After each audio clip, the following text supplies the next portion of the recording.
sahabat Khutardi Georgia yang baik-baik sekalian, inilah makam Umi atau makam istrinya Syekh Abdul Rauf Asingkili atau Syekh Kuala.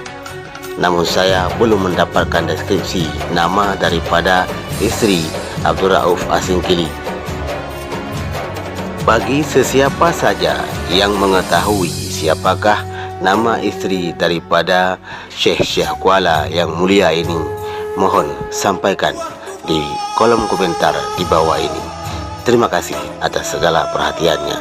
Wassalamualaikum warahmatullahi wabarakatuh.